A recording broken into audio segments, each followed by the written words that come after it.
Vale, genial. Pues muchas gracias. Qué ilusión y qué miedo. Me podéis interrumpir antes de los 18 minutos, si queréis, o sea, os lo suplico. Vale, gracias, jeje. Vale, pues yo no tendría que estar aquí por varias razones. Una de ellas es que por debajo de este cartel han paseado personas como Juan Manuel de Prada o Jorge Freire, entonces no sé cómo a mí se me ocurrió aceptar la invitación. Me da una vergüenza tremendísima estar haciendo el mismo bailecito. Y luego no debería estar aquí porque no debería estar aquí así. Yo cuando recibí la invitación de Thinglao me imaginé de otra forma este día. Yo me imaginé vestida con un vestido blanco de 3 volantes o con un vestido azul de tipo túnica. Pero no es así. Pero tendría que haber sido así, pero no, porque ese pantalón no me tendría que haber cabido. Este pantalón me cabe, lamentablemente, porque hace unas semanas tuve un aborto. Entonces, no era lo que yo imaginaba cuando cuando me proyecté aquí así.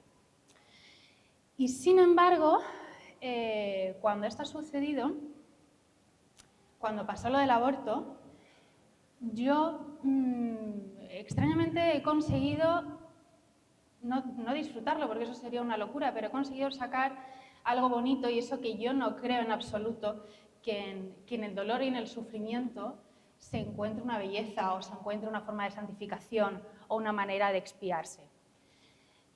No obstante, a través de la mirada, a través de la forma de ver la tragedia, sí que se puede aprender que la alegría, que la felicidad, que la pena son pasajeras, que son, como dice Kipling en el poema If, sobre el fracaso y sobre el éxito, 2 traidores, 2 impostores. Nunca están ahí más de un tiempo justo necesario, son siempre visitantes y se acabó. Y entonces, en ese camino, lo que encontré yo fue muchísimo amor. Yo me sentí muy querida, muy cuidada, muy amada, súper protegida. Mis amigas me llamaban todos los días, me mandaban mensajes continuamente, me mandaban flores, querían venir a Madrid, querían estar conmigo. Mi padre vino solamente un día a comer, mi madre se quedó una semana entera. Entonces recibí una cantidad de amor que dije, pues esto no ha tenido ningún sentido, la desgracia que me ha pasado, pero por lo menos en los aledaños del sufrimiento hay algo que sí es bonito, hay algo que sí merece la pena haber descubierto. Y estando ahí, a pesar de que todas mis amigas estaban conmigo muy cerca y muy cariñosas y haciéndome decir la vida merece la pena porque mira todo lo que he encontrado, mira todo el amor que de repente recibo y que yo no creo que me merezca, hubo una amiga con la que yo hablaba todos los días que de repente desapareció. Y es una amiga con la que tengo en WhatsApp una conversación interminable, eterna, de cualquier chorrada, una de mis mejores amigas desde hace muchísimo tiempo, y de golpe se desvaneció. Entonces yo comenzaba a enfadarme mucho. Yo le decía a Juanma, que es mi marido, no entiendo que esta niña con la que hablo todos los días del Señor, con la que comento cualquier cosa, que es como un flujo de conciencia ese chat de WhatsApp, ahora mismo no esté. No lo entiendo y me estoy enfadando mucho porque está subiendo stories, porque está compartiendo memes, porque está compartiendo historias de chorradas de la feria de no sé qué. No entiendo que eso esté pasando. ¿Por qué me traiciona así? Y me decía él, pero enfréntate y díselo, a hablar, porque si no, no sabes qué va a pasar y solamente te estás cocinando en tu propio odio. Pero yo no quería porque decía, es egoísta. Ella no está queriendo mirar mi dolor, está escogiendo la parte más fácil, que es esperar que yo me recupere un poco y luego ya vendrá cuando solamente tenga que preguntar qué tal estás. Y más o menos, cuando yo ya creía que no iba a volver, cuando ya creía que esa relación se había acabado de una manera bastante dolorosa, un día me escribió y me dijo, ¿qué tal estás? Y le respondí, pues muy mal, y encima estoy enfadada contigo porque no estás justo en el momento en el que yo esperaba que me acompañaras más, en el momento donde he sentido la parte más violenta y más destructiva de la experiencia humana y no estás conmigo. Es una de las pocas veces que yo me he enfrentado a alguien, pero no quería, además de perder un hijo, perder una amiga. Ya me parecía que algo que podía salvar lo iba a salvar. Entonces me dijo, pues lo entiendo, porque yo me sentiría igual, pero es que no sé cómo hacerlo, no sé cómo hablar contigo, no sé qué hacer. Porque a mí me pasó lo mismo hace unos años y no se lo dije a nadie. Yo tuve un aborto y no lo compartí con nadie, no me acompañó mi novio, lo tuve que seleccionar yo todo, tuve que ir yo sola al hospital y no sé cómo enfrentarme a tu dolor porque sé lo que estás pasando. Aquello pasó hace un par de meses. Hace un par de siglos casi, Phineas Gage, un constructor en Estados Unidos, tuvo un accidente mientras estaba terminando de colocar unas vías de ferrocarril y una barra de hierro tremenda le atravesó el cráneo, le entró por la boca y le pasó un poquito, más o menos por encima de las cejas. Todo el lóbulo frontal izquierdo quedó destruido. Él estuvo consciente cuando llegó el médico, le pudo explicar lo que le dolía, lo que le estaba pasando. Estaba vivo y estuvo vivo durante un mes y pico en un estado semicomatoso. Le consiguieron reconstruir, incluso en el siglo XIX, todo lo que tenían que reconstruir. Los hongos, la capa de hongos que se le había creado en el cerebro, se la consiguieron sanar. Y cuando él volvió al trabajo, porque consiguió ponerse en pie y más o menos retomar una vida, cuando él volvió, sus antiguos compañeros y sus nuevos compañeros no sabían quién era, porque esa persona tan agradable, tan generosa, ese líder que creían que habían tenido siempre entre ellos, no estaba ahí. Ahora era una especie de niñato, porque encima era muy guapo, pero era un niñato irascible que decían que tenía la capacidad intelectual de un niño y las pasiones de un animal. Entonces, por la modificación física del cerebro, su personalidad había cambiado por completo. Era otra persona absolutamente distinta. Y nadie lo soportó. Entonces, él se tuvo que ir a Chile y se convirtió en conductor de ferrocarril, una cosa así, pero tuvo que cambiar su vida por completo. Pasado el tiempo, volvió a tener las aptitudes sociales que siempre había tenido, pero le costó durante mucho tiempo ser querido y ser aceptado. Y estas dos, la de mi amiga, la mía y la de Phineas Gage, son experiencias que te transforman por completo y a la vida no puede ser jamás lo que fue una vez. Pero hay otras que quizás son más ligeras, como quien se va durante un verano a hacer un voluntariado y en efecto vuelve y tiene ese efecto flash de generosidad, es más dócil, es más humana de alguna forma, es más consciente del dolor que tiene a su alrededor. Pero eso, es temporal muchas veces. Tiene que sacudirte y transformarte de verdad para que tu mundo y lo que tienes alrededor quieras que sea otra cosa y tener un impacto y modificarlo gracias a tu dolor y a tu amor. Entonces voy a volver a mi tema favorito, que soy yo, otra vez, y voy a volver a mi colegio. Mi colegio era un colegio religioso, muy conservador, muy pequeño socialmente, porque había solamente gente de un tipo de clase social, que luego volví a ver en el club en el que pasaba mi tiempo libre.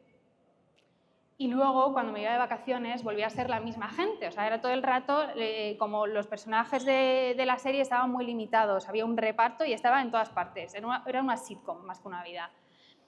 Y yo, cuando llegué a la universidad, que fue una mala decisión empezar Derecho, yo no quería empezar Derecho, dije, bueno, pues además de registradora de la propiedad, voy a ser actriz, porque yo esto no puedo con esta vida en la que me están diciendo todo el rato, porque vosotros futuros juristas vais a ser no sé cuánto y vais a modificar el Estado y las leyes, y yo no quería eso, yo quería hacer cosas bonitas. Entonces me apunté a unas clases de teatro en Triana. Y fue quizá la primera vez que yo estuve de verdad en contacto con gente que en mi vida, si yo hubiera permanecido en mi mismo círculo, habría llegado a conocer. Venían de realidades completamente distintas a las mías, estéticamente, socialmente, familiarmente. Había una de ellas, por ejemplo, que temía que cuando cumpliera los 17-18 sus padres no le dejaran ir a la universidad. Entonces, para mí eso fue un shock tremendo. O sea, fue descubrir que mi ciudad no era mi barrio, que mi vida no era la vida de todos.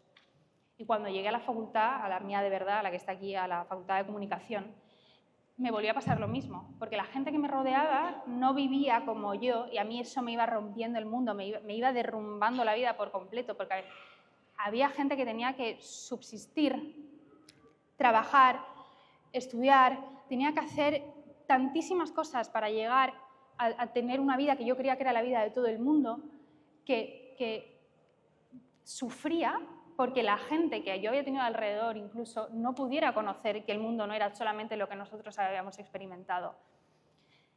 Lo que fui descubriendo gracias a eso, que dices, pues qué niñata, hija, sí, es que estabas en un mundo muy pequeño, pues sí, pero aprecio tanto haber podido romperlo y haber podido descubrir que mi mundo no acaba donde acabo yo, porque lo que vi entonces es que todos buscábamos lo mismo, todos andábamos detrás de poder hacerlo bien, de ser queridos, de que nuestros padres estuvieran orgullosos de nosotros, de que nuestros hermanos nos pudieran admirar, de alguna forma validar el amor que nos habíamos encontrado cuando habíamos nacido y a medida que atravesábamos el mundo. Queríamos solamente amar y ser queridos. En esencia, lo que había debajo de todo eso era merecernos lo que habíamos tenido a lo largo de toda la vida. Si esto no pasa, a veces pasa lo que está sucediendo ahora. Cuando los grupos son tan enanos, cuando nos dividimos y nos encapsulamos, sucede lo que desde hace más o menos 10 años está ocurriendo en todo Occidente y sobre todo en España. Bueno, en España lo digo porque estamos aquí. Pero a través de las pantallas, los políticos, las televisiones, la prensa incluso, han conseguido que nos deshumanicemos mucho, que perdamos la percepción de la dignidad del otro, el amor que busca el otro, el temor que tiene el otro, el sufrimiento que esconde el otro. Y esto, a mí lo que me ha llevado ha sido a leer y a escuchar bastante sobre la polarización. ¿Esa soy yo? No, ¿no? No. Bueno, lo que me ha llevado es a escuchar mucho sobre la polarización. Y el otro día escuchaba en la Juan Marc, que no sé si lo conocéis, pero es una fundación que da charlas continuamente, que te forma de una manera espectacular, está todo en Spotify y en YouTube. Escuchaba en la Juan Marc una charla muy buena en la que uno de los dos ponentes decía que teníamos que acabar con el maximalismo, teníamos que dejar de hablar de las grandes cosas, teníamos que acabar con esta política de aspavientos, de conversaciones en las que parece que nos estamos jugando el destino del país, el destino de la historia, el destino de toda la humanidad, y teníamos que volver a hablar de las cosas pequeñitas.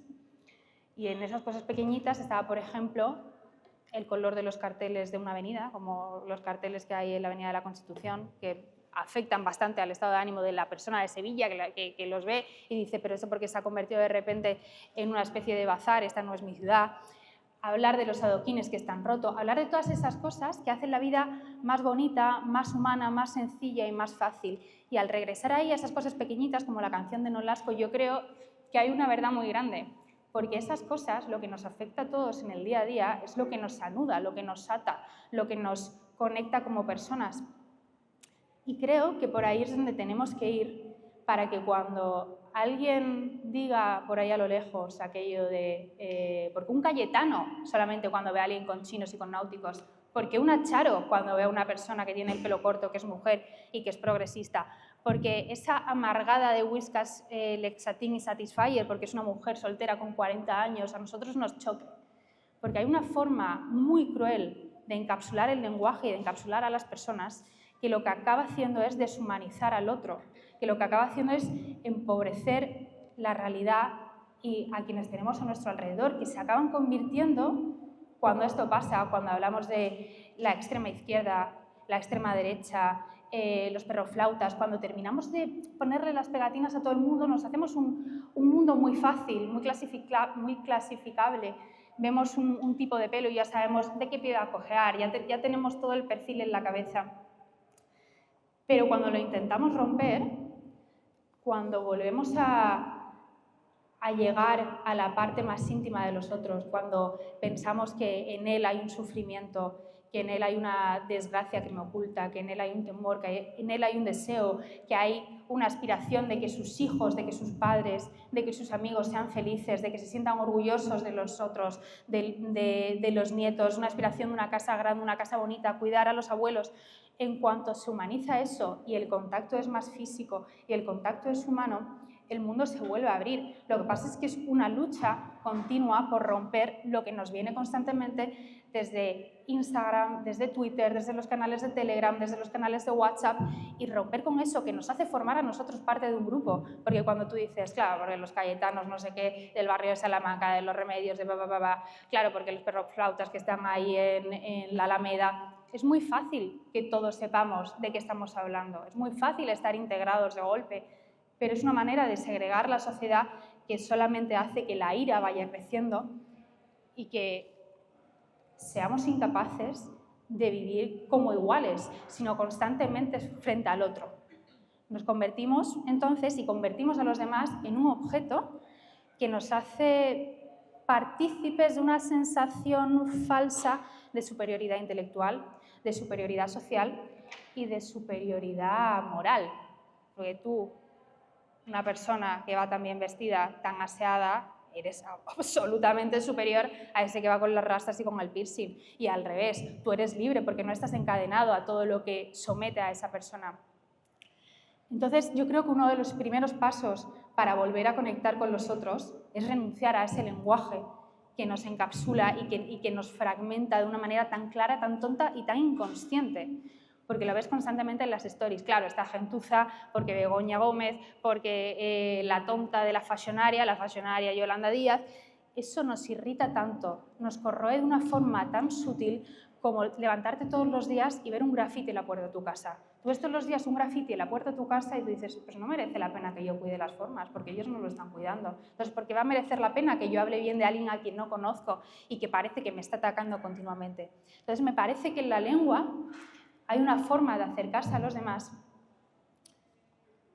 que es mucho más civilina, mucho más discreta de lo que podemos creer. Y eso supone una resistencia activa a todo lo que vemos a diario en nuestro Instagram, en nuestro TikTok.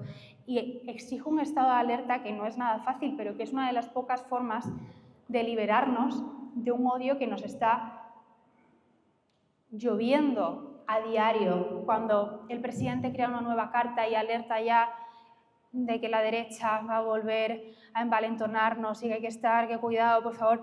Todas esas estrategias lo que nos hacen es sentir una agitación y un estado como casi de preguerra, de va a pasar algo, tenemos que estar en tensión, tenemos que estar preparados, pero eso va por una parte y va por otra y se va diluyendo nuestras relaciones personales, porque a lo mejor tu compañero de trabajo que no lo sé, que a lo mejor va con bermudas y con Birkenstock, no le quieres hablar, pero es que a lo mejor vota a ese otro partido. Entonces nos va friccionando de una manera tan elegante, por discreta, que nos va destruyendo y va destruyendo nuestros vínculos. Así que yo lo que creo y lo que yo intento hacer, aunque no siempre sale, porque yo es ese afán de cotilleo y de ser la más ingeniosa frente al que consideras que es un poco pringao, nos sale a todos. Todo el mundo tiene ese punto de querer ser un poco malo y es que mira qué pintas me lleva. Me parece que si la compasión se vuelve la dueña de la lengua, si conseguimos hacer lo que Simone Weil dejó escrito, que fue algo así como: la máxima expresión de amor al prójimo es ser capaz de preguntarle cuál es tu tormento. Si somos capaces de preguntarnos y de ser conscientes de que el otro es un ser... ¡Qué bien! ¡Qué emoción! He llegado a superar el límite. Bueno, si somos conscientes de ser capaces de la necesidad de saber que en el otro hay un deseo de amor, un deseo de ser escuchado... ¿Esto se puede parar? Gracias. Un deseo de ser escuchado, de ser visto en su integridad, en el deseo, en el amor y en el miedo, habrá una victoria que será muy clara, que será la de la ternura y que será una forma de revolución. Y yo creo que esa... ¿Esto se ha cortado? No. Y yo creo que esa tiene que ser la batalla que de verdad sí acabemos ganando y sobre todo luchando, y es lo que nos toca ahora. Y eso es todo. Ya está.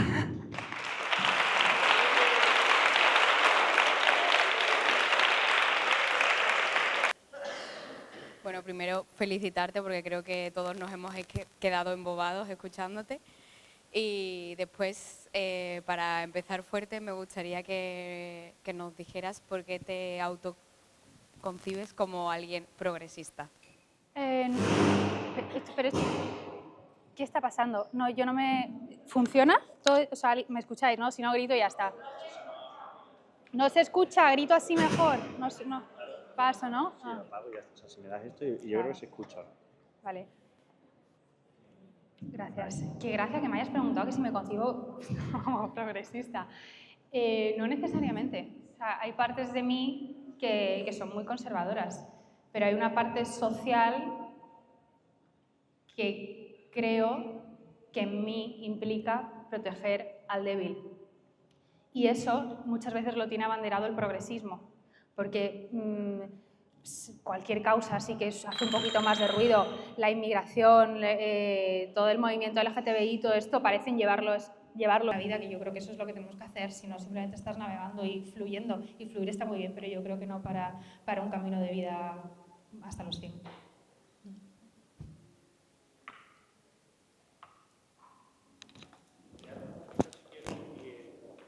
Vale, gracias. ¿Crees que se puede, teniendo convicciones fuertes sobre cualquier tema, no encasillarte a ti mismo? O sea, ¿puedes tener convicciones fuertes sobre algo, sobre muchas cosas, sin encasillarte? ¿Encasillarte en qué? Encasillarte en algún grupo, o social, o ideológico, o de cualquier estilo. Como a lo mejor los que has estado Lo que creo es que mencionando son antes. compatibles las dudas y las certezas. O sea, que puedes tener una base de certezas y luego que de ahí, de alguna forma, nazcan dudas. Pero estar muy arraigado en una idea, a mí me da un poco de miedo. Porque a lo mejor hace 10 años sí estaba muy convencida de determinadas cosas y ahora ya no. Entonces, defenderlas como si me fuera la vida en ello, a mí a veces me produce un poco de inquietud. Lo que intento buscar yo en mi caso es que haya un valor indiscutible, o sea, que esté el valor de la verdad, que esté el valor de la bondad, de la generosidad, debajo de esas ideas. Yo creo que eso es una forma de protegerlas y de que esa idea más fuerte sí tenga un sentido y una manera de ser eternas. Pero si son otras cosas un poco más temporales, yo preferiría no encasillarme en eso. Y antes lo estaba hablando con Ángela y con Javier, toda la ira y toda la agitación que muchas veces se ve en internet o que se ve en los mítines y que se ve en los grupos, eso acaba muriendo porque no se aguanta. O sea, hay un nivel de enfado que el cuerpo no puede tolerar continuamente. Entonces, la idea puede ser fuerte, pero la manera de expresarla muchas veces tiene que dulcificarse y tiene que diluirse y filtrarse a través de otras realidades para que de verdad cuaje y pueda sobrevivir. Entonces, no sé si a esa fuerza te refieres a algo un poco más vitriólico. Pues eso, yo creo que si la idea fuerte está basada en un valor eterno, como la generosidad, como la bondad, sí que hay que defenderla hasta la muerte. Pero en cuanto se despega un poco de eso y es una cosa más ligada a las circunstancias, yo tendría cuidado. ¿Tú quieres mi micro? ¿Te doy otro micro? Te doy este. Buenas. Tenía una pregunta. Tú eres periodista, ¿no? Esa generosidad y esa bondad de la que estás hablando, ¿notas que deje pozo en la gente a la que normalmente te refieres? ¿Qué gente? Es decir, bueno, al final en el mundo del periodismo, cuando tú estás tratando con respeto, con generosidad, ¿se nota ese pozo de, ay, mira qué buena persona es? O, ay, que va de buenecita? No sé si me entiendes. Pues hay que seleccionarlas muy bien. Hay que tener cuidado, porque a veces hay gente que no ha tenido las mismas oportunidades que tú y te puede sacar una navaja en cualquier momento.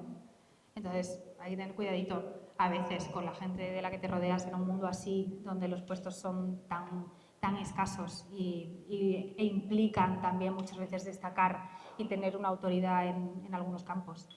Pero es cierto que yo he conocido gente muy, muy buena. O sea, una de las personas más generosas, más nobles que conozco es periodista y es Emilia Landaluce, y es una persona, o sea, que es algodón y que cuida a todo el mundo.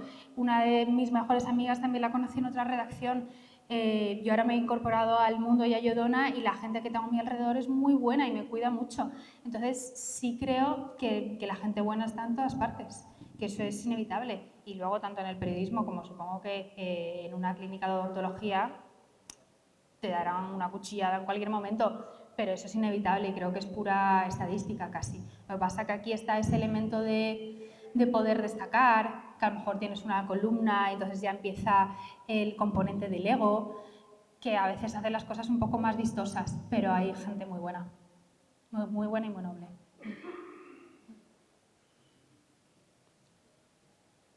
Por aquí.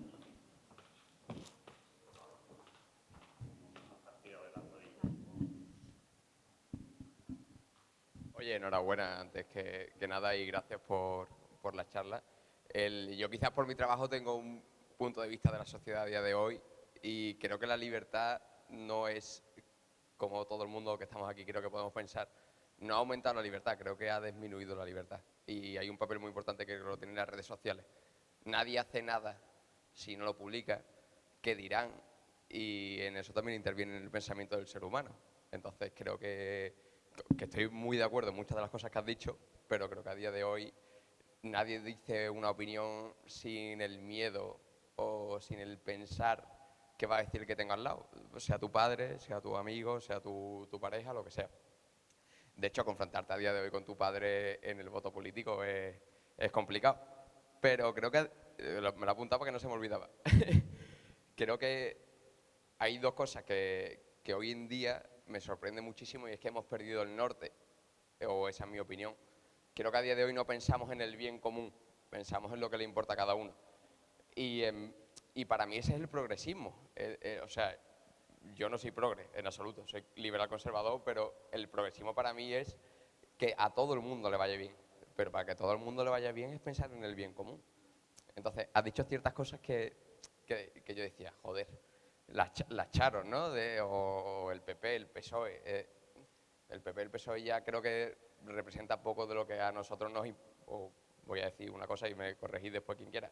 Creo que a nosotros no nos importa un carajo, perdón por la expresión, el PP, el PSOE, nos importa que nos vaya bien, que no tengamos que pagar una deuda histórica, que al que tenemos al lado le vaya bien y que yo pueda hacer lo que yo quiera sin que le moleste al que tenga al lado.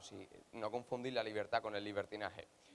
Y otra de las cosas que creo que a día de hoy la sociedad, los jóvenes que estamos a día de hoy, nos estamos convirtiendo cada día más viscerales, o negro o blanco. Creo que no va la película del negro o blanco, hay un montón de grises. Y yo se lo digo a mi pareja y digo, gorda, que esto no va de eso. que muchas veces opinamos distinto en muchas cosas y digo que hay que llegar a un término común. Y oye, que el que quiera que me lo rebata ahora, pero que si queremos que nos vaya bien, como país tenemos que pensar, decir, oye, que una pelea la voy a perder y otra la voy a ganar, pero que si yo no llego a un acuerdo con el que tenga al lado y yo estaba hablando con él, oye, me está gustando, pero es que siento que a día de hoy, y lo digo por mi trabajo, la sociedad que tenemos y los jóvenes, pues soy profesor de universidad y doy en cuarto de carrera, que doy chavales de 22 años, lo noto vacío. Digo que ellos no tienen pensamiento crítico, hay que tener pensamiento crítico. Creo que estas charlas sirven para esto. Oye, te gustará más, te gustará menos, pero por lo menos, ¿por qué te gusta, por qué no te gusta?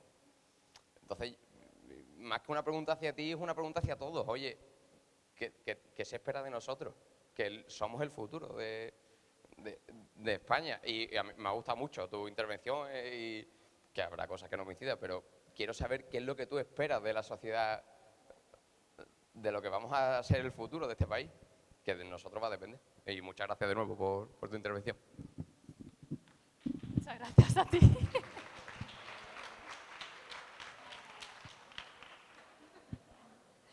Pues, ¿qué espero? Espero la rehumanización. Justamente esto que decías del blanco y negro, yo lo que querría es que eso se disolviera. Yo querría que todo fuera un poco más gris, aunque tuviéramos unos ideales de alguna forma buenos, eternamente buenos, pero sí confío en que a esto se responda a través de la rehumanización del de al lado, de la rehumanización del otro. Por eso hablaba de la compasión, de enfrentarte al otro siendo consciente de que tiene un deseo de ser amado, un temor y una aspiración de querer. Y creo que así es como la sociedad vuelve a reencajarse. Y todo eso que decías del PP y del PSOE, pues no lo entiendo. Si estamos completamente desconectados de ellos, están como a otras peleas, están a ver quién aguanta más tiempo en un sillón, prácticamente. Y nuestra vida es la del día a día. Y eso lo entiendo perfectamente. Por eso creo lo que tú decías, que si le va bien al de al lado, y si el de al lado también intenta que a mí me vaya bien, será una forma de cuidarnos. Entonces, la ternura, esa manera de tratarnos, pensando bien. De entrada voy a pensar bien, no piensa mal y acertarás. O sea, creo que eso es lo primero que hay que poder eliminar para que el ambiente, para que el trato, para que todo sea, bueno, de alguna forma que esté reinado por una modalidad del amor, por una forma de tratarnos en la que estamos viendo en el otro a nosotros mismos. Entonces, yo lo que esperaría es una fantasía, que es que eso fuera sucediendo. No sé si va a suceder, pero en efecto, con charlas así y sobre todo proponiéndote pensar. Es que pensar no es una cosa que se haga gratis, ni que sea fácil, ni que sea natural. El cerebro lo puedes tener lleno de un montón de cosas, pero tienes que sentarte a averiguar qué piensas de las cosas, porque muchas veces solamente sientes. Entonces tienes que encontrar también tu método de... Perdón. Gracias. Gracias. Muchas gracias. Sí, gracias. Perdón por el agua.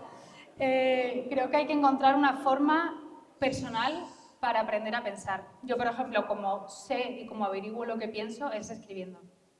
Entonces, creo que cada uno tiene que encontrar su método para descubrir quién es. Y es diferente, a lo mejor a través de la lectura de ensayos, de la lectura de novela, de la conversación, de la charla, pero tienes que encontrar un método para alcanzar el pensamiento crítico. A mí, por ejemplo, un profesor muy bueno, de los mejores profesores que he tenido en mi vida,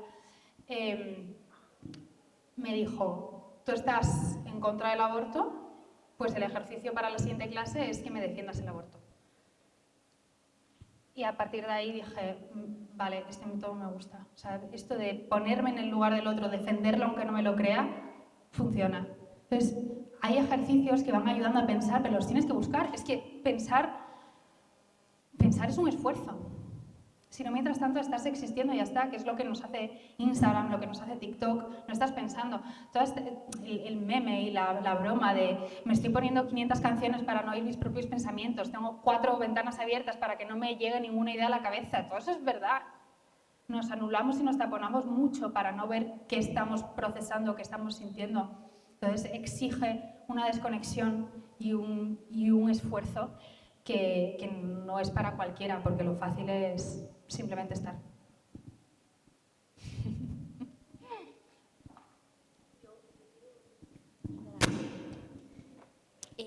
Me ha parecido muy interesante la historia que has contado de tu amiga, ¿no? Cómo en ese momento difícil y duro de tu vida no sentiste a una persona que siempre habías tenido y que la esperabas ahí para ti. Es verdad que en este caso tu amiga había vivido una situación complicada en su vida, en la misma relación que te pasó a ti. Pero aquí mi pregunta es, ¿cómo actuar frente a un comportamiento de una persona de la que tú al final esperas que actúe como tú actuarías frente a ella, que puedes llegar a entenderla, pero que al final también te entiendes a ti y te duele lo que ha hecho y quizás no lo vayas a olvidar nunca? Pues creo que ahí hay que elegir qué estás dispuesta a perder. ¿Estás dispuesta a perder la amistad o estás dispuesta a perder tu orgullo? Y en mi caso era mi orgullo. Digo, pues me da igual, me trago esto un momento y con suerte todo se restablece y vuelvo a tener a la amiga que he tenido durante 10 años. Entonces, que supongo que es como las relaciones de pareja también. En ese momento o gana tu ego o gana la pareja. Siempre hay que ir escogiendo qué quieres que prevalezca. Y para mí fue esa decisión. Me trago esto un momento y digo, venga, te voy a enfrentar yo, porque es que si no, esto no sé cómo va a acabar. Y prefiero quedarme contigo o voy a dejar que el orgullo me lleve por delante. Entonces yo intento plantearme eso siempre, mi ego, la otra persona, mi ego, el pasado, mi ego, la relación. Y más o menos, si se supone que el amor es el gran reductor del ego, es un poco lo que yo me tengo que decir, me tengo que repetir para elegir con quién me quiero quedar. Entonces, esa es un poco mi estrategia. Se acabó. Muchas gracias. Qué ilusión.